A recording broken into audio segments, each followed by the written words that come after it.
Hello and welcome to another special presentation of In the Money Media and Santa Anita Park. We're going to be looking at this Breeders' Cup Challenge Pick 6 on Saturday, October 7th. I'm your host, Peter Thomas Fornitel. Very pleased to be back with you in the Brooklyn Bunker once again. And we have put together, frankly, an impressive panel of horse players who I'm very excited to get their take on this wager that I'm eagerly looking forward to sinking my teeth into. Going to be tweeting what my final tickets look like. I'm going to be certainly taking into account the input of all the folks who are going to be on the show tonight. If you don't know, really cool. We've got 3 Breeders' Cup prep races from Keeneland, 3 Breeders' Cup prep races from Santa Anita, all tied together in a $1 pick 6. And I'll introduce the panel before we get into the races. First up, a man who was with me here last week as we were talking about opening day at Santa Anita. In fact, that is Chappy Chapman from Santa Anita. Chappy, what's going on? How was the start of the meet out there? Good vibes? Good vibes, good crowds, and everybody's excited for this weekend. I know last weekend we were worried about the rain that we had. Well, I can tell you, gentlemen, that no worries. We're back to normal Southern California weather this weekend. Sunny and a high of 94 on Saturday. So Whoa. Fast and firm. We'll get the weather report from Lexington from our next guest returning to us. He's been a regular on the network this year with his immensely popular Pro Player Diary. Somebody joked with me, Sean, today that he's a huge fan of yours and he never wishes a losing streak on anybody, but he hopes maybe you go a little cold if it means we'll get a few more podcasts because he misses having you on regularly. I'm speaking of Sean Boarman. Sean, what's up, buddy? Oh, what's happening, PTF? As you can see, I'm in a dungeon here, so I don't know much about the weather. They just sort of leave me down here to my own devices. Thankfully, they've got the Remington Park feed on. That's hardcore. That's who you're dealing with here, folks. I do believe there's some rain in the forecast. You hear any pitter patter on the windows right now? It started sprinkling tonight, so it might be a little damp tomorrow. But I mean, we've had quite the drought, so I don't anticipate the turf being bad or anything like that. Last but not least, a man who helps out at Keeneland, making the morning line. You read him regularly over at InTheMoneyPodcast.com. One of the most respected horse players / contest players out there, my pal, Nick Tammaro. Nick, what's going on? I'm doing great, my man. Good to see all of you, and I can let you know that as of 9 o'clock Eastern on Thursday night, I've not heard one complaint about Keeneland morning lines yet. So ready Something for them must be wrong. Flowing in. Yeah, no, I'm telling you, they're probably thinking he had help with it or something. The internet may be broken. That's really the only explanation. I think it's because of X. See, I was the villain on Twitter, but on X, I'm actually. It's a fresh start. It's a fresh start. I think everybody's just preoccupied with the Swift drama on Twitter. They don't have time to deal with Nick's problems anymore. I'm here for that. But Sean, I got to tell you, I got a pick 6 ticket for the sequence if you want to get in on it. I'll send you pictures. Damn it, Nick. I was going to try to sell mine, but maybe we'll go in partners. Sean, in all seriousness, these multi-track pick 6s, are they something that's appealing to you as a professional level player, or is it more a curiosity? It just depends on the sequence for me. I think this one's a little appealing. I think there's some short prices I'm going to take stands against. So, I sort of anticipate actually playing this one, but a lot of them, it just depends on the, whatever sequence they roll out there. One size does not fit all, but I have to say I'm really impressed just by the creativity. It's the kind of wager I feel like for fans who are looking to start to get their teeth sunk into Breeders' Cup form study handicapping from a long way out. This is a great way to get familiar with a lot of the horses who are going to be key players and do so what I think is going to be good financial terms for a player, and I do not think will be dominated by computer money. So on that level, I do look forward to participating. Nick, I guess you can't play this, huh? With your role at Keeneland, or how does that work? Are you allowed to gamble on Keeneland races? How do the rules work? I mean, based on my performance in April, I wish I wasn't allowed, but no, they don't get in my way on that. I can't play the contest. So right. That makes sense. No BCBC when the Breeders' Cup is at Keeneland. But yeah, no, in fact, Jim Goodman sent me a note after I sent in the odds for the first 2 cards and said, "Good luck." So Our yeah. friend, director of simulcasting, Jim Goodman, one of the great contest directors out there. Chappy, is it similar rules at Santa Anita? No contest, but no restrictions on wagering. How does it work out there? Well, if there were restrictions on wagering, I would have been fired 27 years ago. So that's we're okay with that. But yeah, no contests. Everything else is they let you have at it. So we're all Fair good. game. All right, let's dive into these races, and we do start off at Keeneland. 4:12 Eastern is the scheduled post time for the Thoroughbred Club of America Stakes Grade 2 action for these fillies and mares. We're going 6 furlongs, so we've got some big names in this sequence, including Ugiri and Wicked Halo. Very curious to see how the panel is looking to approach the first leg of this pick 6 at Keeneland. Nick, we'll start with you. Yeah, I thought this was a relatively tough way to start, and to me, the deciding factor in making Ugiri the favorite was that she just ran very well last time. She had a very soft trip, pace wise, and just kind of stalked outside and went on with it, making it look somewhat facile. But it kind of feels like a similar trip as in the offing here. The concern I had with Wicked Halo, who granted ran very well here twice last year, is that you wonder if maybe the tread's coming off her tires a little bit. She ran hard 4 races in a row. Steve Asmussen is a guy who runs his horses, campaigns them aggressively, but she was really flat last time. And, when you're talking about Keeneland, especially on the dirt, you have to bring up that Steve Asmussen's barn has not been very good at Keeneland. It is definitely not Churchill for him. It's not Saratoga. It's a place that he struggled at mightily over the last few years. I felt like she really took the worst of it at the post position draw as well. So I favored, as far as the pick 6 goes, using a horse like Ugiri. I thought maybe the interesting horse that I could make a case for was Last Leaf. And I'm hoping that this horse is also cross-entered in the Princess Rooney. So there might actually already be word out there as far as where she's going. But he did enter her in this race after he entered her in the Princess Rooney. So I'm assuming that she'll stay home. And I thought maybe Saez could get her a little bit more involved, but also be a little off the pace that could be somewhat contested. So I kind of wanted to start with those two and just try and get out of the first leg alive. 6-3, try to get the ball moving in the right direction. Sean, how about you? How does this race look on your proprietary numbers? I'm sort of in agreement with Nick. It sort of looks like to me that Ugiri's the best horse and should get a perfectly fine trip. The only other, horse I want to mention was the 4 Static Fire. I really sort of liked her last turf race at Kentucky Downs and thought she could, make some noise at maybe a decent price. Those 2 last dirt races look very, very strong. Is that previous dirt form part of your case for Static Fire? Or is it really just all about the current form in that Kentucky Downs race?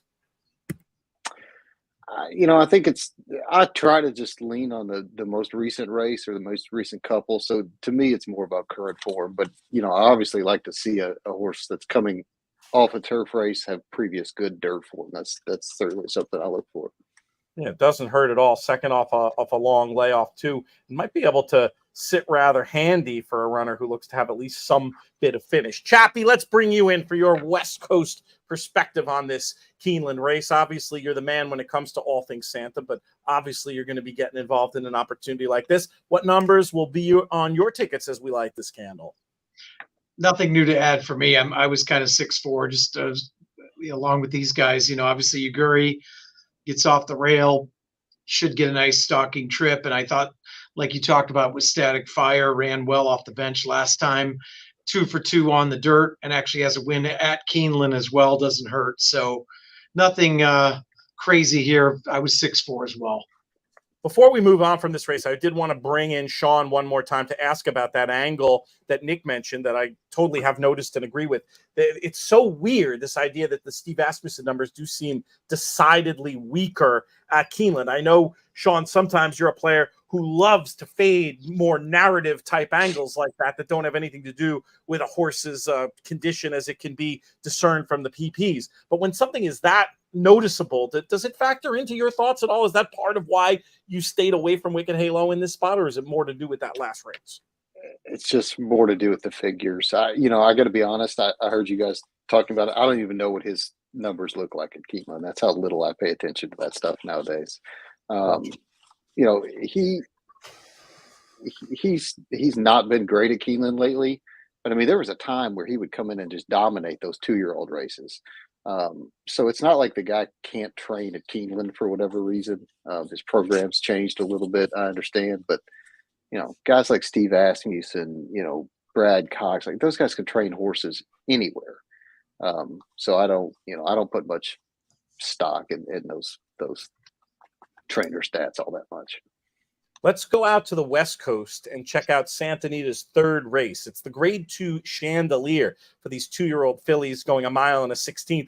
A race very notable in its absence of Tammaro, who's going to be training up to the Breeders' Cup juvenile fillies. But we're still left with an interesting field of 10 here, including some runners we've talked about on previous shows. Chappy, you're a man for Santa Anita.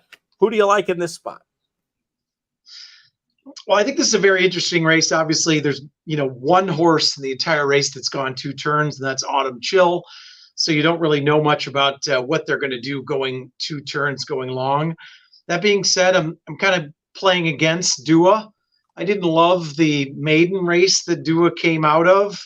I do think on paper, you never know going long. There doesn't look like there's a whole lot of speed signed on. My topic is actually going to be the 6 Gate to Paradise. This horse is stretching out for John Sheriffs, adds the blinkers. And if you watch the last race, I'm not thrilled DeSormo's back on this horse, but it was very odd the way he rode this horse. It's almost like at about the 3/8 pole, he eased up because I had bet the horse and I thought the horse was going to run last. And then the horse kind of re-engaged and ran third. And I had a huge exacta Tammaro to that horse, and it was very odd to me. But anyways, the horse is working very well. I think 2 sprints to a route for a guy like Sheriffs who's very patient, that this horse is going to run big. And I love the last work on XBTV.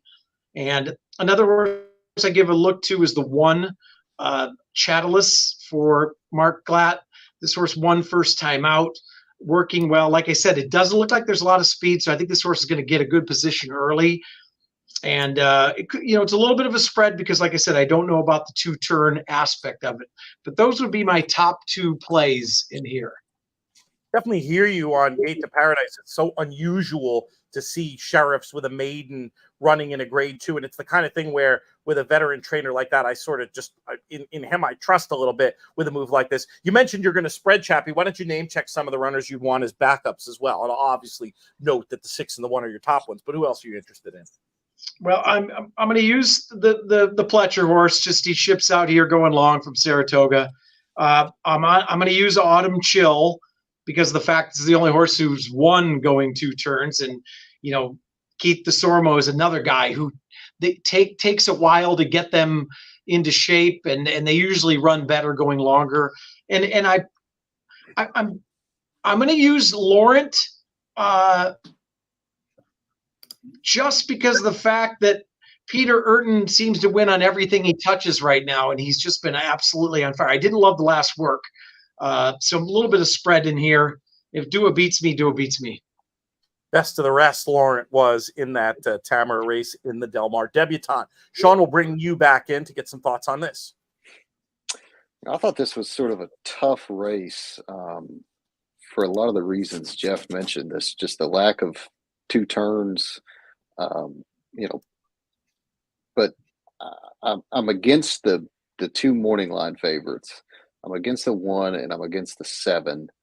I've got both of them sort of declining all the way through their pace lines in their last race, and that to me is just a real negative sign, especially at a short price, unproven going long. So I'm going to use probably a weighted spread. I'm going to use the 2 Scalable, the 3 Pacific Rose, maybe a little of the 4 Pink Whitney, the 5 Autumn Chill, the 6 Gate to Paradise, and the 8 Laurent. you really don't have to, worry too much about using that many when you're tossing two. They're going to be so much a part of the market. Lauren is actually listed on the numbers I'm looking at as the morning line favorite at 5-2, but you've got the 1 at 4-1 and the 7 at 3-1. So that gives you plenty of room to spread around a little bit. And you talk about essentially trying to use those all equally, Sean, as opposed to grading them out much into A's and B's. Well, I sort of try to weight them by percentages instead of A's and B's. I guess it's sort of an A and B approach, but I'll weight Laurent more than some of those others, and horses like Pink Whitney maybe less.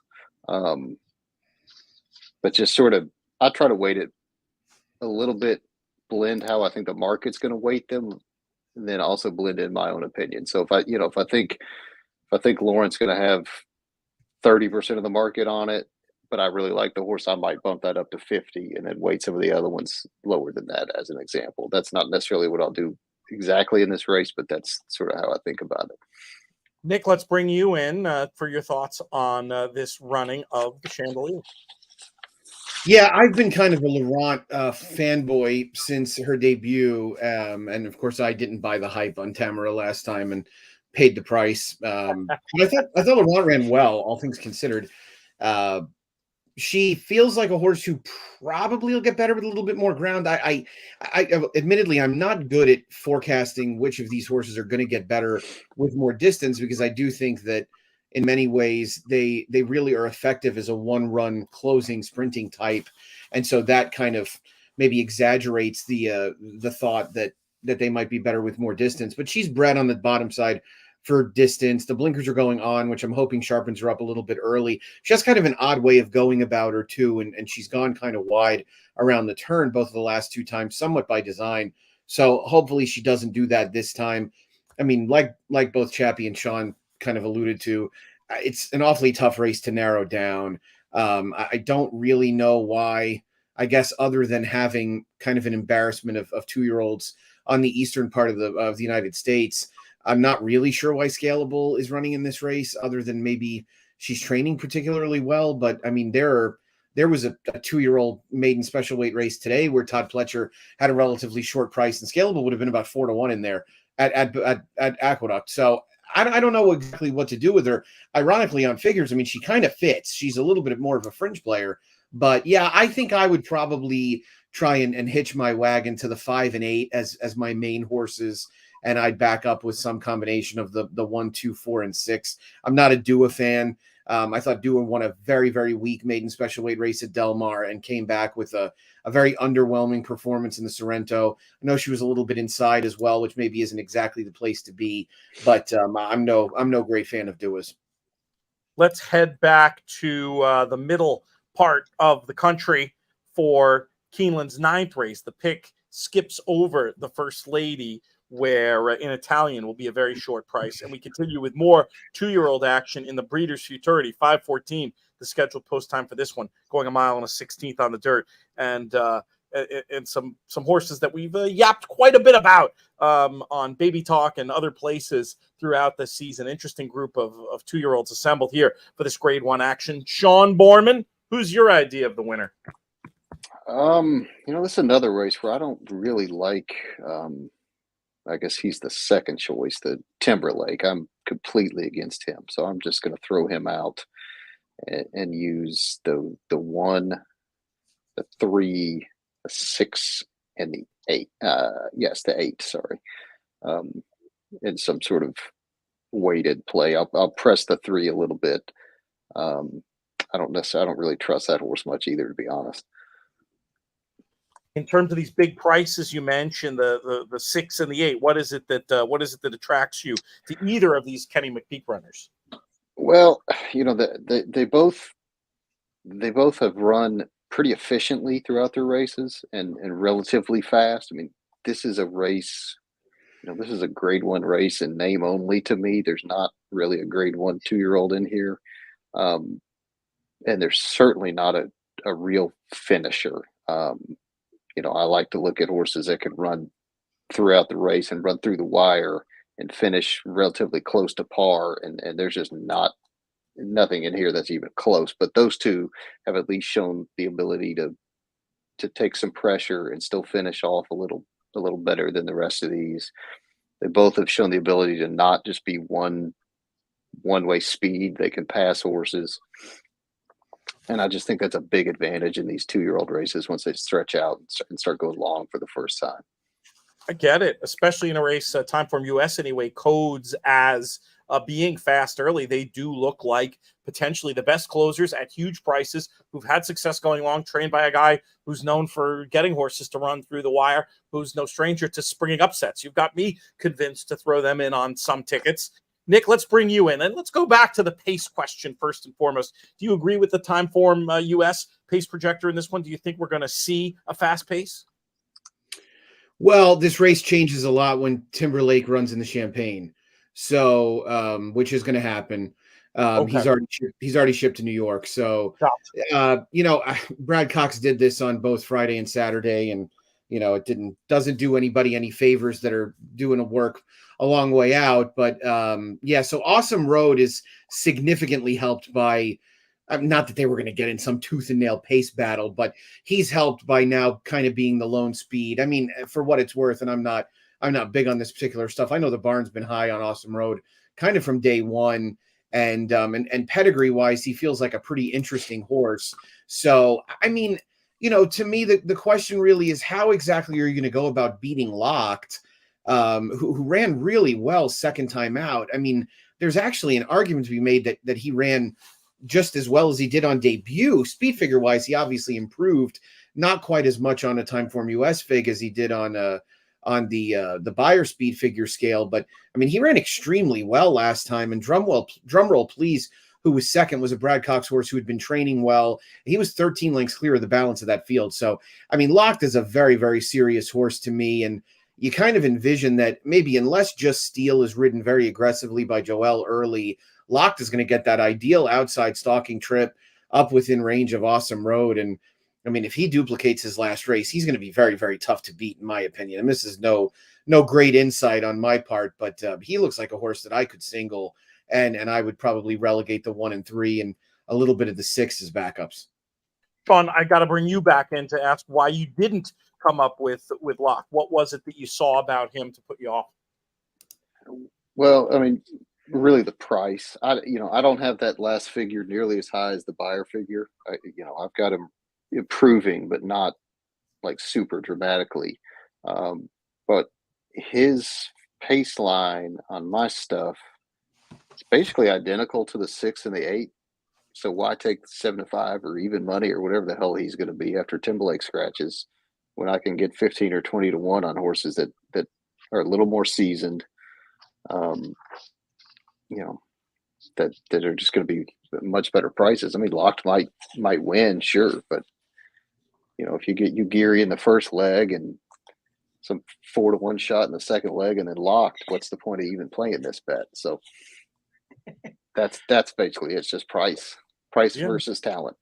It's logic. It's logic that makes sense. Let's get back to you, Chappy. Well, where are you going to go in this Keeneland race? Yeah, I was pretty chalky in here. I was basically 3-9. That's why I like to have these guys on here that pay much more attention to the East Coast racing and Midwest than I do, because I strictly am laser focused on the West Coast. So thank you, Sean. I will be adding some prices based on what you're talking about. You may be cussing me soon. Hey, as my dad always says, a bad tip's better than no tip at all. So I'll take it and run with it. That's JK's motto for his entire life. So yes. Oh my God! Your dad would have been a huge hit on Twitter or X or whatever they're calling it. That's good logic for that formerly relevant platform. We're going to keep it at Keeneland here before we head back out to the West Coast. This is a cool race. This is the Coolmore Turf Mile, which is a race that really could have major implications for the Breeders' Cup Mile. Might even determine the favorite, really. Nick, how did you struggle with this morning line? We'll start with that question. Yeah, I mean, they're all a struggle to an extent, but I mean, I did kind of go back and forth as far as whether I would make Master of the Seas or Up to the Mark the favorite. Ultimately, the determining factor for me, and I was told by a friend when I asked him that I was definitely wrong. But based on some of what I've been told by this person, I think I probably got it right. So the Appleby horses have just been bet relentlessly in North America over the last year and a half. Yep. So, the other thing that I thought was that the Up to the Mark layoff has to at least give the bettors a little pause. I mean, I know he looked very, very good in both the Turf Classic and the Manhattan, and I know Sean can attest to me being a bit of a doubter in the Manhattan. Sean was adamant that he was a total stick out in there, and he ran like it. I mean, he absolutely walloped that field. Master of the Seas did something similar in terms of how good he looked last time, but it was a weak Woodbine Mile, right? I mean, it wasn't a Woodbine Mile that would really make you hearken back to some of the better runnings of it. So I thought Master of the Seas would probably get a little bit more money when all was said and done. It seems like when Appleby runs these horses here, and I mean, he went off 2-5 again. I know it was a weak Woodbine Mile, but he looked very, very good in that race. Appleby's horses in general have run a little bit better north of the border than they have in the States, but they've still been good enough to really to get a lot of mention here. So that was my long rambling answer to your very simple question. It took me a few minutes to ultimately decide on Master of the Seas being a slight favorite. I think you probably got it right, honestly. Based on that Appleby, it's going to be so damn close either way. I mean, it's right. And the Appleby enthusiasm hasn't been dampened by the fact that he hasn't had his greatest season, especially not very below par in England and rock solid in North America, but not the ridiculous dominance we've seen in seasons past. But that hasn't taken a dent out of the market. All right, so I asked you a question with your morning line maker hat on. How about with your punting, your gambling hat on? What numbers will be on your tickets in this race?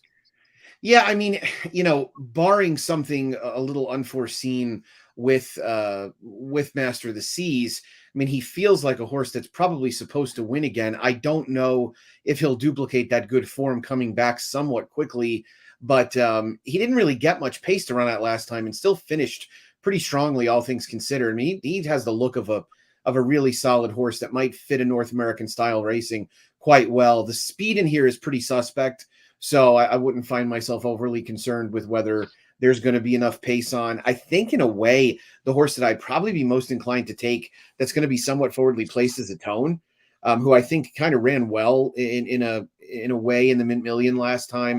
He didn't run great. He would have to elevate his game significantly to win this race. But yeah, I mean, if you're looking for another alternative, I'll try and beat Up to the Mark. I don't know really if a mile is his game when push comes to shove anyway. And so I would be willing to take a little bit of a stand against him there. 1 and 7. Any other numbers you wanted to name? Check. It would mainly just be 1, 7 as a backup, and that'd be it for me.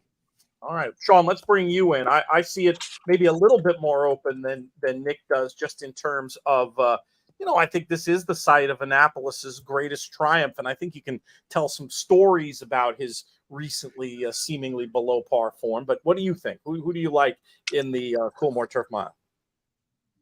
Yeah, I think it's a very hard choice. To me, it's sort of a 2-horse race between Master of the Seas and Up to the Mark. Right. They're both really impressive, really fast overall, and finish fast. I'm going to give a slight edge to Up to the Mark. He's got sort of a figure pattern that I love to see, that in the past has shown me that horses could even take another step forward. And I think if he does that, even if it's a length, he's definitely the best horse in here. I also think he might be just a little bit more tactical than Master of the Seas and could get first jump on that one. But it's very close. In terms of this particular wager, I think you've got to pick one of them. I don't think you could use both just from an equity standpoint. So I'm just going to say I'll single Up to the Mark and live or die with that. You mentioned a bit about the pattern that you see. Is it less impactful, less significant to you when that pattern is in a race that was 119 days ago? Does it give you any question? No, it doesn't, especially if it's a guy like Pletcher. He could train off a layoff, and I've seen it work off year layoffs. I've just seen it work so much that I just, we've talked about this on the pro player show before that I've tried to just simplify my thought processes quite a bit, and I know it works. So I just I don't factor in the trainer stats. I don't factor in the layoff stuff. It's just, it's just figures. Believe in your numbers. And yeah, exactly. And I think there's a logic to it too. I mean, there's the idea of a pattern showing a horse in current condition and if you were looking at it that way, I would say that recency would matter. But if you're just talking about something in your figures that shows you, hey, this horse might have more under the hood, look better, be fundamentally better than what the bare form suggests, that could be off a year and a half layoff and still be the truth. So I think there's a real logic to that. I just wanted to delve into it for a little bit because I think it's interesting. Chappy, let's bring you in for this last one at Keeneland. Are we looking at a match between Master of the Seas and Up to the Mark? Is anybody interested in my Annapolis idea? I gave a little bit of look to Annapolis just because I was trying to find a price in there, but I kind of thought the 1 and the 5 were the two logical. So I hate to be chalky here, but I thought it was one or the other. Sean, makes sense to maybe take a stand there because as we're going through the sequence, it looks like we don't have many prices so far unless we get to one of that first leg. So we'll see. But so no real preference for you between the two, 1 and 5, survive, advance, kind of an idea. No, I gave a little bit of an edge to Up to the Mark, but because of the layoff, I kind of was 50-50 on the two. I'm thinking that layoff may, and maybe I'm wrong here, and I didn't read anything about it. But and Nick, maybe you have info on this. I don't know if that was an injury-related thing or a Fletcher deciding that the horse wants to be a miler and just laying out. Okay, I'm going to have him bang on to run these 2 races and put him away to then. Do we know what happened? Do we know where Up to the Mark has been? I guess that's my question.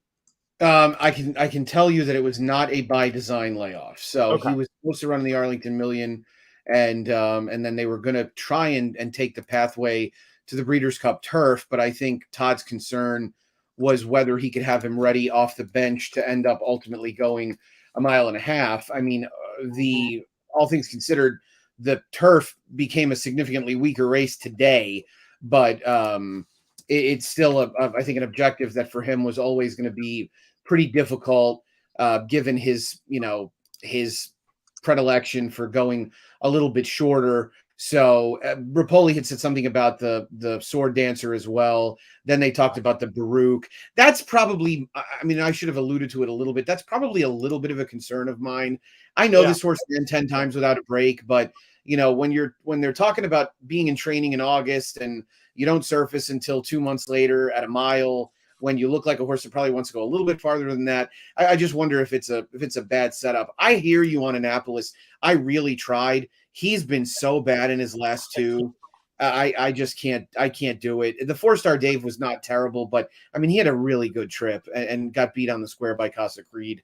So, and he had an excellent trip when he won this race last year. I mean, he sat perfect inside out trip. Now, I mean, maybe I said there was cheap speed in here. Maybe he's the horse you're supposed to be looking at because he's going to get the first run on some of the deeper closers. But I don't know. It felt like if that kind of horse won this race, it might be somebody else that's kind of a stranger or bigger price. Great info all around there for the Keeneland portion of the card. We close out with I'll use the English term, with a brace of stakes at Santa Anita, starting with the Rodeo Drive. We're going 1.25 miles on the turf for these fillies and mares, 3 and up. We've got a field of 8 going postward and a very sexy 3-year-old in Anisette leading the market. Chappy, are you with or against Anisette? And how will you be breaking out the horses in this race? Well, I mean, visually, I've absolutely loved Anisette, and she's galloped out about 20 in front the last 2 times she's won. Obviously, facing older here, going longer.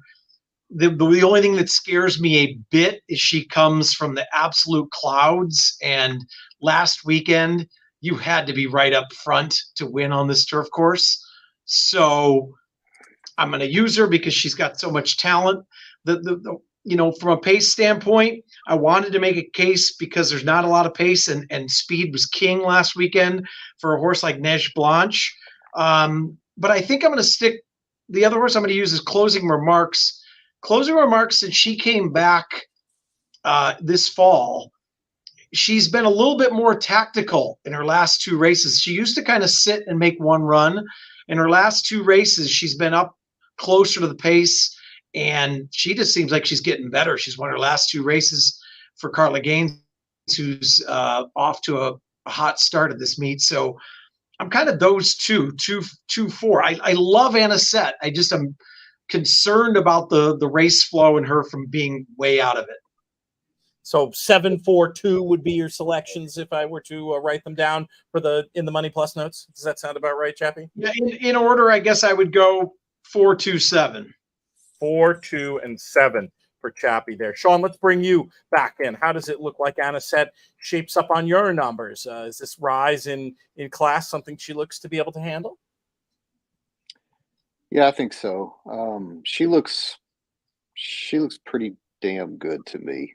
I sort of think it's between her and the Correas horse Didia, I guess. Yep. But again, it's the kind of race where you've either got to pick one of those or like a longer priced horse, and I just couldn't find anything longer to really hang my hat on. So I think I'm just gonna single Anisette and hope she's good enough. She's got the best finish.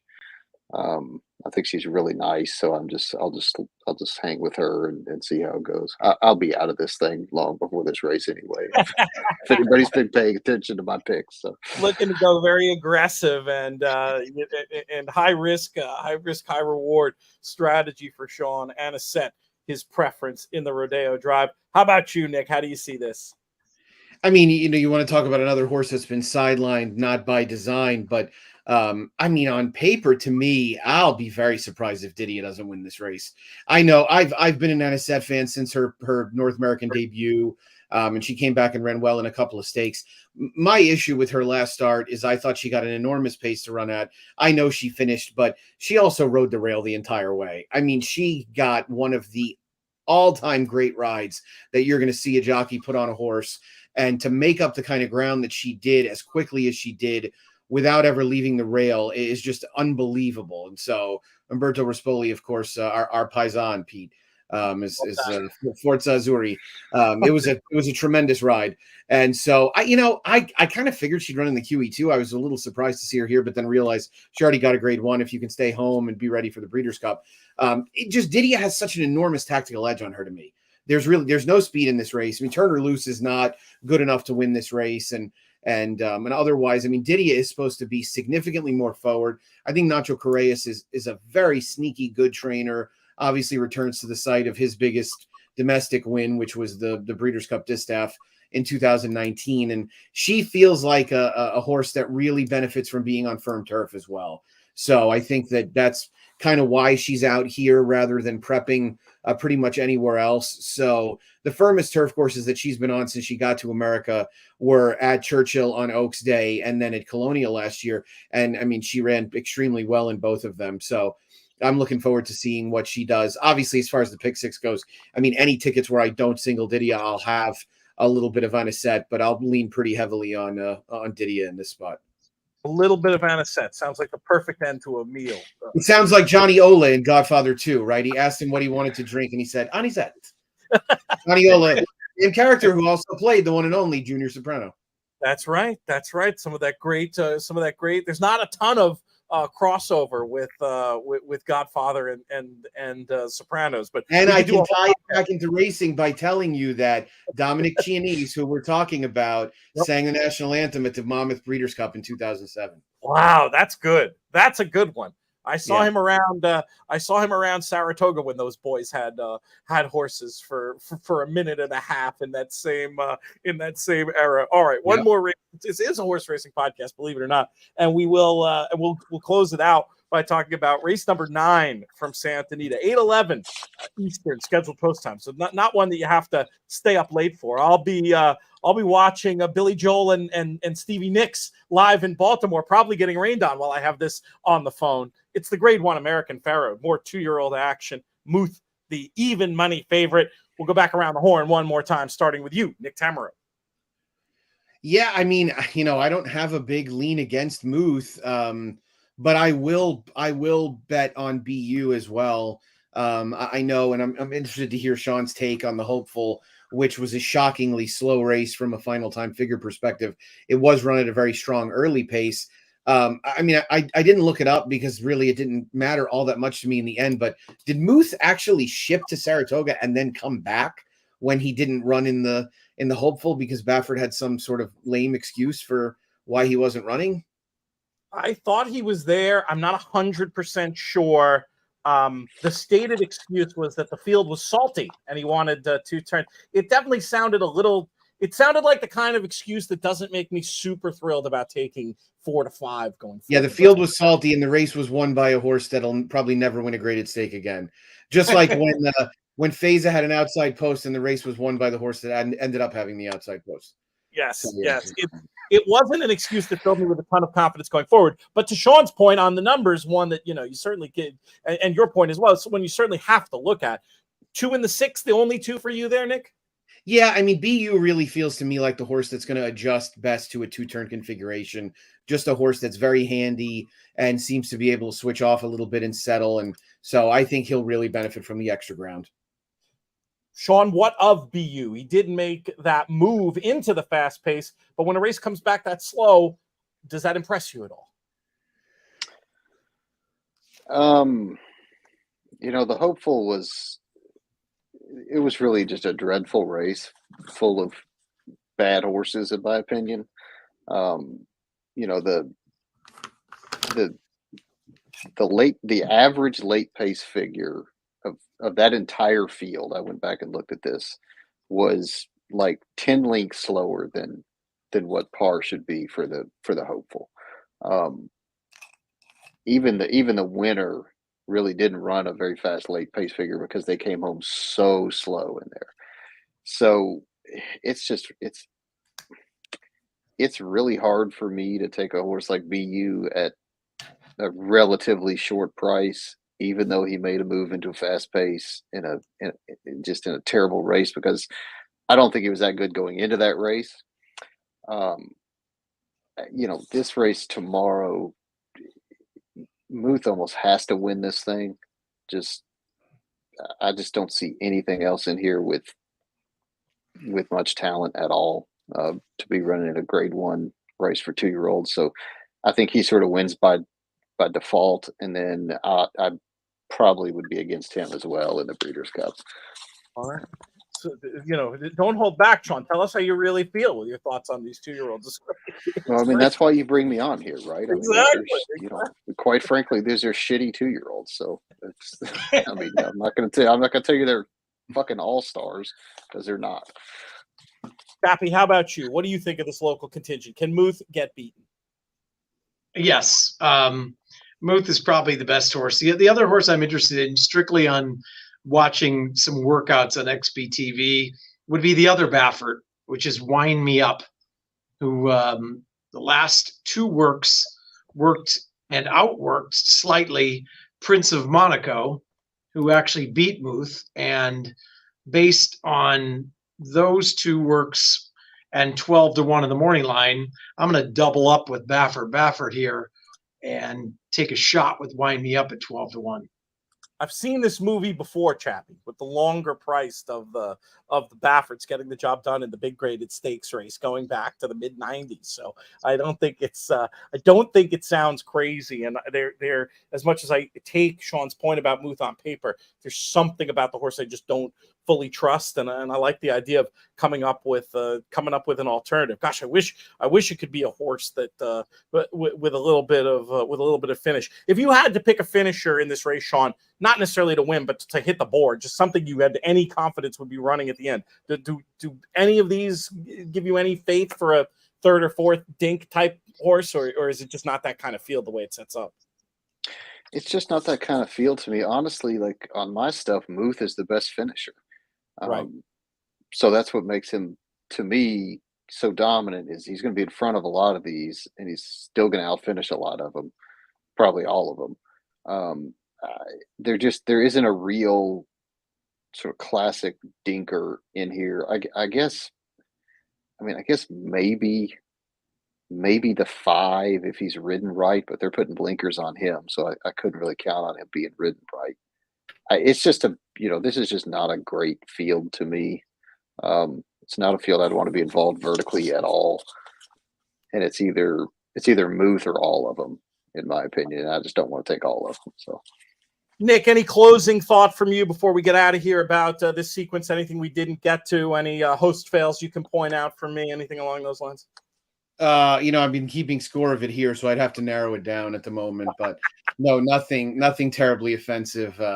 One horse I did want to mention a little bit in this American Pharoah, who's probably more of a placing chance than anything else, but indispensable. Feels like a horse who's going to get better with a little bit more ground and experience. John Sadler, not one that puts a lot into his horses early. So I thought this horse, I made a note after his debut that he was one maybe to take a look at going 2 turns at Santa Anita. I expected it to be in a maiden race, admittedly. It's a little tougher to be here, but hey, I mean, he'll be about 10 times the price. So yeah, not a terrible idea of something to throw in for your just vertical. A reminder to everybody also that this will be in a special pool. So obviously on your ADWs, and if you're at a brick and mortar, then look for the special pool itself. Again, it's a 15% takeout as well. So it's a pretty tough bet to pass up on, and tying together a lot of races that are a lot of fun. Do you know, Chappy, what it's going to be called on the drop down BC Challenge Pick 6 or something like that? SA Key Pick 6. Do we know exactly what the keywords are? If not, we can tweet that info when we have it later. Well, if Andrew Arthur's watching, he's going to kill me. I do not know off the top of my head what it's called. I was trying to look up my phone. I'm not sure, to be honest with you. It'll be intuitive. We'll tweet it out when we get the info. Guys, we're way over time here, but I was just having too much fun going through these races with you. It's an exciting sequence. We're going to get major clues for the Breeders' Cup, if nothing else, and hopefully we gave you some winners and some good ideas along the way. For Jeff Chapman, for Sean Boarman, for Nick Tammaro, this has been a production of In the Money Media and Santa Anita. I'm Peter Thomas Fornatal. May you win all your photos.